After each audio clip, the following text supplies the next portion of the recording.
Sir, ഈ കഴിഞ്ഞ ജനുവരിയിൽ പ്രാണപ്രതിഷ്ഠ നടന്നു അയോധ്യയിൽ രാമക്ഷേത്രത്തിന്റെ. അതെ, ഒരു വലിയ തരംഗം NDA മൂന്നാമത് അധികാരത്തിൽ വരുമെന്ന് ദേശീയ മാധ്യമങ്ങൾ പറഞ്ഞു. മോദി തരംഗമുണ്ടെന്ന് പറഞ്ഞു. ഇപ്പോൾ നേരെ തിരിച്ചാണ് എല്ലാവരും റിപ്പോർട്ട് ചെയ്തുകൊണ്ടിരിക്കുന്നത്. രാമക്ഷേത്രം ഒരു വിഷയമാവില്ല, മോദി തരംഗം അവസാനിച്ചു. അങ്ങനൊരു സംഭവം ഉണ്ടായോ? അല്ല, മോദി തരംഗം പണ്ടും ഉണ്ടായിരുന്നില്ല. മോദി സ്വയം സൃഷ്ടിച്ച ഒരു മായാവലയത്തിൽ നിന്നാണ് അദ്ദേഹത്തിൻ്റെ പ്രവർത്തനങ്ങൾ. അപ്പോൾ അയോധ്യയിലും രാമക്ഷേത്രവും ഒക്കെ അദ്ദേഹം അതിൻ്റെ ഒരു ഭാഗമായിട്ട് ക്ഷേത്രത്തിലൂടെ, വിശ്വാസത്തിലൂടെ, രാമനിലൂടെ ജനങ്ങൾക്കിടയിലേക്ക് കടന്നു പോവുകയാണ്. ഓരോ കാലഘട്ടത്തിലും ഓരോ മാസത്തിലും അദ്ദേഹത്തിന് ഓരോ അജണ്ടയുണ്ട്. ഓരോ അജണ്ട അത് മാറി മാറിയാണ് വരുന്നത്. വളരെ ബുദ്ധിമാനാണോ? ബുദ്ധിമാനാണോ ചാണക്യനാണോ എന്നുള്ളത് രണ്ടാമത്തെ കാര്യം. അപ്പോൾ അദ്ദേഹം ഒരു ഭരണത്തിലേക്ക് അടുക്കാൻ വേണ്ടിയുള്ള ഒരുപാട് സമ്പ്രദായങ്ങളാണ് ചെയ്യുന്നത്. ഇപ്പോൾ തന്നെ ഒരു ആവശ്യമില്ലാതെ അമേഠിയിൽ നിന്ന് രാഹുൽ ഓടിപ്പോയി എന്ന് പറയുന്നു. എന്നാൽ ഇദ്ദേഹം ഗുജറാത്തിയിൽ വാരണാസിയിൽ ആണിപ്പോൾ മത്സരിക്കുന്നത്. അപ്പോൾ അദ്ദേഹം ഗുജറാത്തിൽ ജനിച്ച് നിൽക്കുന്ന ആൾ ഗുജറാത്തിലല്ല ഇപ്പോൾ മത്സരിച്ചുകൊണ്ടിരിക്കുന്നത്. അപ്പോൾ സ്വാഭാവികമായും ഈ തൊടുത്തുവിടുന്ന അസ്ത്രങ്ങൾ എവിടെ കൊള്ളുന്നു എന്നതിനേക്കാൾ ഗുജറാത്തിൽ നിന്ന് പേടിച്ചോടിയതല്ലോ. പേടിച്ചോടിയതല്ല. പക്ഷേ എന്തിനാ അവിടെ നിന്ന് മാറേണ്ടത് കാര്യം എന്താ? അപ്പോൾ വയനാട്ടിൽ നിൽക്കുന്ന രാഹുൽ ഗാന്ധി ഇങ്ങോട്ട് വന്നത് ഈ നിരന്തരമായി പറഞ്ഞ് അദ്ദേഹം റായ്ബറേലിയിൽ വന്നതാണ്. പിന്നെ അമേഠി രാഹുൽ സാർ, ഞാൻ പറയുന്നു, രാഹുൽ പേടിച്ചോടിയതാണ്. പേടിച്ചോടിയതല്ല. ഓരോരുത്തർക്കും ജയിക്കാൻ ആവശ്യമായ ചില നയങ്ങളും തന്ത്രങ്ങളുമുണ്ട്. ഒരു ചുവടൊന്ന് പിഴച്ചാൽ അത് കുഴപ്പമുണ്ടാവും. ഇപ്പൊ തന്നെ മോദി തരംഗം കുറഞ്ഞോ എന്നാണല്ലോ ശ്യാമിന്റെ ചോദ്യം. അതെ, മോദി തരംഗം കുറഞ്ഞു. ഇപ്പോൾ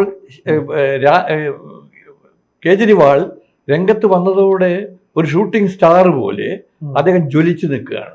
ജ്വലിച്ചു നിൽക്കുന്നത് എങ്ങനെയാണ് സാർ? ജ്വലിച്ചു നിൽക്കുന്നത് ഇവിടുത്തെ മാധ്യമങ്ങൾക്ക് ഒരു വലിയ ഫണ്ടിങ് നടക്കുന്നു. ആര് കൊടുക്കുന്നു?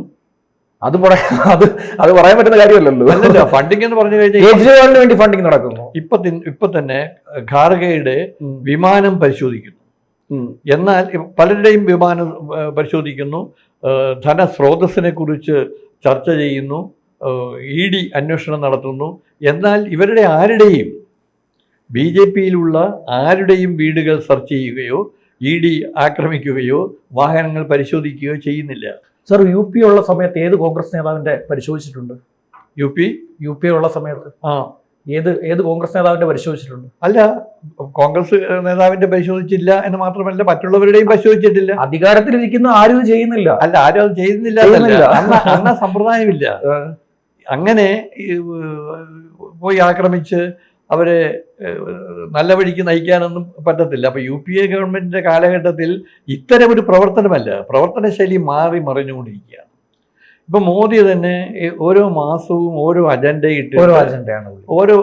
ഇട്ടിട്ടാണ് മുന്നോട്ട് പോകുന്നത്. ഇപ്പോൾ തന്നെ ഇപ്പം 4ാം ഘട്ടത്തെ തെരഞ്ഞെടുപ്പ് നടത്തിക്കൊണ്ടിരിക്കുകയാണ്. മോദിക്കൊരു വിഭ്രാന്തി ഇപ്പോൾ ഉണ്ടായിട്ടുണ്ട്, പേടി വന്നിട്ടുണ്ട്. കാരണം വോട്ടിംഗ് ശതമാനം പലയിടത്തും കുറഞ്ഞിട്ടുണ്ട്. പിന്നെ ബാക്കിയുള്ളവർ ഭയങ്കരമായിട്ട് ഇരച്ച് കയറുന്നു. പിന്നെ അദ്ദേഹം ഉണ്ടാക്കിയ താൽക്കാലികമായ ചില ഗ്യാസിൻ്റെ, ശൗചാലയത്തിൻ്റെ, കുടിവെള്ളത്തിൻ്റെയൊക്കെ കാര്യത്തിൽ ഒരുപാട് കാര്യങ്ങൾ ചെയ്തു എങ്കിൽ പോലും ആ ചെയ്ത കാര്യങ്ങൾ പൂർണ്ണമാകുന്നില്ല. ഇപ്പോൾ അതിലൊരുപാട് വീഴ്ചകൾ വന്നുകൊണ്ടിരിക്കുകയാണ്. ഇപ്പോൾ ഒരു ഗ്യാസ് കുറ്റി കൊടുത്തു എന്നുള്ളത് കൊണ്ട് പിന്നീട് ആ ഗ്യാസ് കുറ്റിക്ക് വില കൊടുത്താണ് വാങ്ങുന്നത്. അപ്പോൾ അങ്ങനത്തെ ചില പല പ്രശ്നങ്ങളും. മോദി അധികാരത്തിൽ വരില്ലേ? 3ാം തവണ അധികാരത്തിൽ വരാൻ സാധ്യത കുറവാണ്. അതെ, കാരണം ഇപ്പം മോദി തന്നെ സൃഷ്ടിച്ച ഒരു പ്രശ്നമുണ്ട്. 75ാം വയസ്സിൽ റിട്ടയർ ചെയ്യണം. അതനുസരിച്ച് വാജ്പേയി പോയി, അദ്വാനി പോയി, അങ്ങനെ പലരും പോയിക്കൊണ്ടിരിക്കുകയാണ്. അപ്പോൾ ഇദ്ദേഹം മാത്രം 75 കഴിഞ്ഞാലും നിൽക്കും എന്ന് പറയുന്നതിൽ ഒരർത്ഥമില്ല. അപ്പോൾ ഇദ്ദേഹം മാറുമെന്ന് പറഞ്ഞപ്പോഴാണ്, കേജ്രിവാൾ 75 വയസ്സായ ആൾ മാറണം എന്ന് പറഞ്ഞപ്പോഴാണ് അദ്ദേഹത്തിന് വേണ്ടി വാദിക്കാൻ രംഗത്ത് വന്നത് അമിത്ഷാ. അപ്പോൾ അടുത്ത അമിത്ഷായെ പ്രതിഷ്ഠിക്കാനാണ് മോദിയുടെ ശ്രദ്ധ. ഇനിയിപ്പോൾ യോഗി ആദിത്യനാഥിൻ്റെ ഗതി എന്താകുമെന്ന് കാണേണ്ടിയിരിക്കുന്നു. അപ്പം ഇവിടുത്തെ പ്രശ്നം, അമിത്ഷാ ഒരു മോശം മനുഷ്യനല്ലല്ലോ. അമിത്ഷാ ഒരു മോശം മനുഷ്യനല്ലോ. അല്ല, ക്വാളിറ്റിയുള്ള മനുഷ്യൻ. അതെ. പക്ഷേ ഇവിടെ ഓരോ കാര്യങ്ങളിലുമുള്ള ഈ സമീപനം മാറിക്കൊണ്ടിരിക്കുകയാണ്. വോട്ടിംഗ് പാറ്റേൺ മൊത്തം മാറുകയാണ്. രാഹുൽ ഗാന്ധി ആയിരിക്കുമോ ആദ്യത്തെ പ്രധാനമന്ത്രി? ആയിരിക്കില്ല. പിന്നെ ആരായിരിക്കും? അല്ല, ആരുമാകാം. കാരണം കേജ്രിവാൾ ആയിരിക്കും. മത്സരിക്കുന്നില്ല എങ്കിലും ചോദിച്ചു. അല്ല, സമന്വയത്തിലൂടെ ആരാണോ മുന്നിൽ വരുന്നത് അവരെ ആക്കും. അപ്പൊ അതില് തർക്കങ്ങൾ വരാം.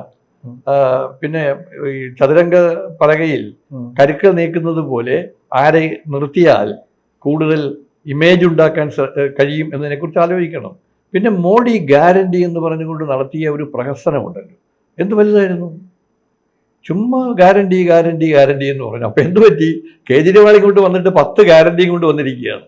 അപ്പോൾ രണ്ട് ഈ നക്ഷത്രങ്ങൾ തമ്മിൽ കൂട്ടിയിടിക്കുന്നത് പോലെ ഇദ്ദേഹത്തിൻ്റെ പ്രസക്തി വളരെ കുറയുകയും അതേസമയം കേജ്രിവാളിൻ്റെ പ്രസക്തി കൂടുകയും ചെയ്യുന്നു. അപ്പം അവിടെ 5 സീറ്റാണുള്ളത് ഈ ഡൽഹിയിൽ. ആ 5 സീറ്റും BJP പിടിച്ചതാണ്. ഇത്തവണ 5 സീറ്റും ഇന്ത്യ മുന്നണി പിടിക്കും. തോൽക്കും BJP ഡൽഹിയിൽ. BJP ഉറപ്പ് 5 തോൽക്കും. കാരണം ട്രെൻഡ് മാറി. കാരണം സ്വാഭാവികമായി ഉണ്ടാകുന്ന ഒരു ജനക്കൂട്ടം, ജനവികാരം, ആവേശം, ജനങ്ങളുടെ ആവശ്യം, ഇതിനെല്ലാം കൂടി വെച്ച് നോക്കുമ്പോൾ സ്വാഭാവികമായി ഈ തെരഞ്ഞെടുപ്പിൽ വലിയ അട്ടിമറികൾ പലയിടങ്ങളിൽ നടക്കും. കാരണം ഈ മമതാ ബാനർജി ഇന്ത്യയുടെ പ്രധാനമന്ത്രിയാവും. മമതാ ബാനർജി ഇന്ത്യയുടെ പ്രധാനമന്ത്രിയാവാൻ സാധ്യത കുറവാണ്. കാരണം കൂടുതൽ സാധ്യത രാഹുൽ ഗാന്ധിക്കും കേജ്രിവാളിനുമാണ്. ചിലപ്പോൾ ഖാർഗെയും വരാം.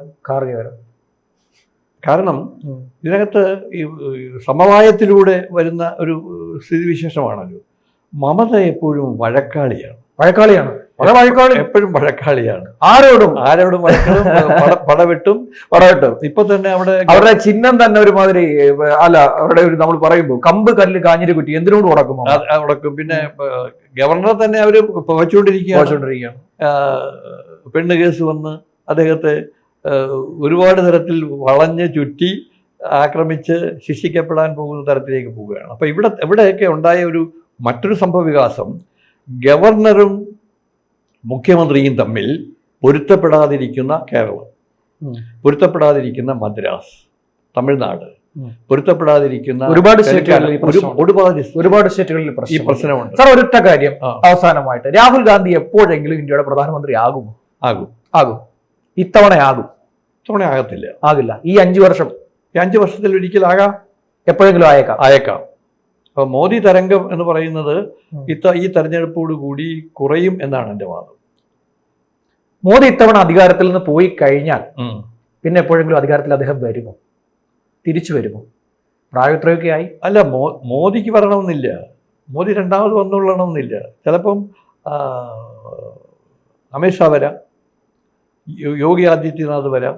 പക്ഷെ ഇവരുടെയൊക്കെ ഗ്രാഫ് കുറഞ്ഞു. അവിടെയൊക്കെ അവർ ചെയ്യുന്നതും അവർ പറയുന്നതുമായ കാര്യങ്ങൾ വലിയ വ്യത്യാസമുണ്ട്. പിന്നെ ക്രിമിനലുകൾ കൂടി, ക്രൈമുകൾ കൂടി, വിലക്കയറ്റമുണ്ടായി. ഇതൊക്കെ പരിഗണിക്കണ്ടേ ഒരു നാട്ടിൽ? പിന്നെ തൊഴിലില്ലായ്മ എത്ര വലുതായി വർദ്ധിച്ചുകൊണ്ടിരിക്കുകയാണ്. അപ്പോൾ ഇതിനെയൊക്കെ നേരിടാനും അതിനെയൊക്കെ ആൻസർ ചെയ്യാനും കഴിയാത്ത തരത്തിൽ മോദിയുടെ ഗവൺമെൻറ്റും പോകുന്നു എന്നുള്ളത് കൊണ്ടാണ് മോദിയുടെ ഗ്രാഫ് കുറഞ്ഞു വരുന്നു എന്ന് ഞാൻ പറയുന്നു. ലോകത്തിലെ ഏറ്റവും വലിയ ജനാധിപത്യ രാജ്യത്തിന്റെ പ്രധാനമന്ത്രിയാകാൻ മോദിക്ക് അടുത്ത തവണ സാധിക്കില്ല. കൂടുതൽ വാർത്തകളും വിശേഷങ്ങളും നിങ്ങളിലേക്ക് എത്താൻ ABC മലയാളം സബ്സ്ക്രൈബ് ചെയ്യുക, ബെൽ ബട്ടണും അമർത്തുക.